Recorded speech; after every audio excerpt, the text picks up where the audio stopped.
Empleados del Banco Popular Dominicano llevaron a cabo labores de acondicionamiento en la Escuela Básica Paso Cibao en Atomayor. Esta nueva jornada de trabajo forma parte del programa de reparación de escuelas rurales, una iniciativa de compromiso social que parte del remozamiento de escuelas rurales para desarrollar luego una colaboración en el largo plazo con estos planteles, con el objetivo de mejorar las condiciones y herramientas educativas de los estudiantes y los maestros.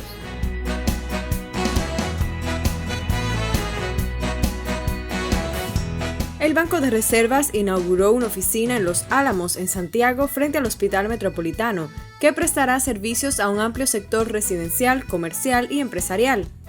El administrador general de la institución financiera, Vicente Bengoa Albizu, presidió la ceremonia inaugural, acompañado por Gustavo Montalvo, ministro de la Presidencia, en representación del presidente Danilo Medina, miembros del Consejo de Directores representantes de los diferentes sectores productivos de la zona.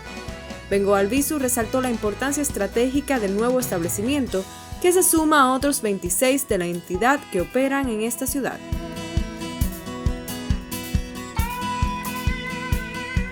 Alrededor de 400 empleados de varias filiales del Grupo Popular participaron en la siembra de más de 9.000 plantas de caoba y cedro, en un terreno de 60 tareas, ubicada en el área protegida Refugio de Vida Silvestre. De este modo, el personal de las subsidiarias Banco Popular Dominicano, Inversiones Popular e Infocentro Popular contribuyó con una segunda jornada anual de siembra para conmemorar así el Día Mundial contra la Desertificación y la Sequía.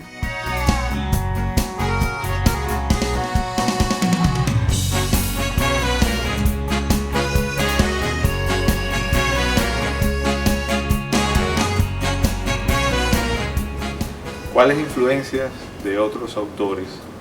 usted percibe en la poesía y la prosa de Eduardo? Bueno, como dije al principio, es un autor básicamente influido por el romanticismo, pero debo aclarar lo siguiente. El romanticismo es un movimiento cultural y político que abarcó todo el arte, la pintura, la música, la literatura, y que surge en Europa como una reacción al racionalismo de la Ilustración del siglo XVIII. De manera que el romanticismo es un movimiento que le da cabida al yo, a la individualidad, a la pasión. Fíjate que los grandes escritores románticos, Byron, Heine, Espronceda, Becker, Lamartine, el Duque de Rivas, son siempre gente exaltada y que exalta los sentimientos del ser humano. En el racionalismo de la Ilustración, todo es comedimiento y medida. Por eso, todo ese arte del siglo XVIII lo vemos en Mozart, en Haydn, en música, y lo vemos en Jovellanos, por ejemplo, en la literatura española, y en otras personalidades. Hay una contención donde se impone el razonamiento a los sentimientos. En nuestro país el ejemplo más grande es el de Salomé Ureña, que es una poeta clásica, neoclásica, que todavía no llega a esa exaltación romántica que luego veremos en José Joaquín Pérez. Yo no sé hasta qué punto Duarte estaba empapado de todas esas figuras y de todas esas cosas que yo estoy señalando ahora, porque algunos de los que he mencionado vivieron mucho después de ese momento en que él está en Europa, donde es muy joven todavía. Y aunque se ha dicho que él fue a estudiar, y a mí me parece que fue un viaje cultural donde él asimiló cosas filosóficas, políticas, que flotaban en el ambiente. Yo no creo que fue un viaje de consagración al estudio, pero por lo que se ve en su poesía y en su prosa, debió conocer también la literatura clásica, es decir, los grandes escritores clásicos del siglo de oro y posterior, y alguna literatura romántica. Los románticos, vamos a decir, que flotaban en el ambiente, y que eso fue lo que más lo impactó y lo que él asimiló. Pero mencionar un autor concreto sería muy arriesgado, porque no es el tipo de pensador, por lo menos no en las evidencias que dejó, donde te está citando sus lecturas, qué cosas leía, qué autores frecuentaba. Pero claro, cuando uno sí lee la poesía se da cuenta que hay todo ese fervor del liberalismo, porque también eso fue el romanticismo, un movimiento liberal, democrático.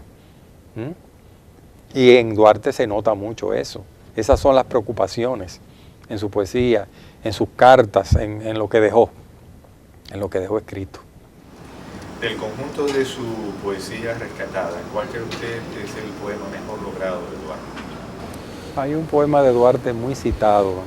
lo cita doña Margarita Vallejo de Paredes en su obra muy importante, Bibliografía de los Autores Dominicanos, lo citan otros autores, que recuerdo un fragmento que dice: por la cruz, por la patria y la gloria, denodados al campo marchemos, si nos niega el laurel la victoria, de la palma el martirio alcancemos. Esa es muy repetida, pero realmente parece que una de los poemas más celebrados de él es el que se titula La Noche, que fue copiado por Monseñor Fernando Arturo de Meriño cuando estuvo en Caracas. Sabemos que Fernando Arturo de Meriño fue también presidente de la República, pero a raíz de la Restauración, cuando Báez asume nuevamente el poder, él dice un discurso terrible y fue desterrado, fue al exilio y allá se encontró con Duarte y copió ese poema, y ese poema se conserva. También hay un poema de amor que se menciona mucho y que está citado en el libro de don Néstor Contín Aybar, un pequeño fragmento, que es Súplicas, que se menciona mucho porque es un poema de amor, muy raro en la poesía de Duarte, que por lo general está dedicada a la patria, a la libertad, a los valores más altos de la nación. Y también otra, El Proscrito, donde él habla de las amarguras y de las penas del que está en el destierro, que yo creo que es algo que nos debe revelar mucho el alma de este hombre, que habiendo sido el gestador y protagonista de la independencia, inmediatamente se proclama la independencia, es desterrado por el general Pedro Santana en su primer gobierno, la primera junta gubernativa, se tiene que ir al exilio y vuelve 20 años después, en 1864, en plena restauración, a ponerse al servicio de la patria. Y aquí lo que encuentra es un ambiente de desdén y de indiferencia entre algunos líderes revolucionarios restauradores, y vuelve a irse rápidamente y ya no regresa más al país y muere 32 años después de la independencia, es decir, en 1876. Es decir que las poesías que yo he mencionado,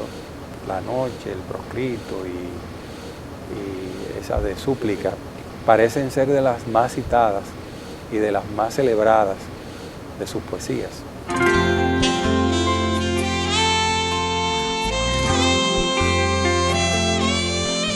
Si amorosos me vieran tus ojos, acabarían mis penas en bien, pues quitaras así de mi sien la corona que ciñe de abrojos, y a mi pecho volviera la calma que otro tiempo gozó placentero, y hoy le niega el destino severo, insensible a las penas del alma. No le imites, señora, te ruego, no te cause placer mi amargura, y al mirar mi acendrada ternura, no me tomes como el verso ciego, que no en vano se postra mi amor a los pies de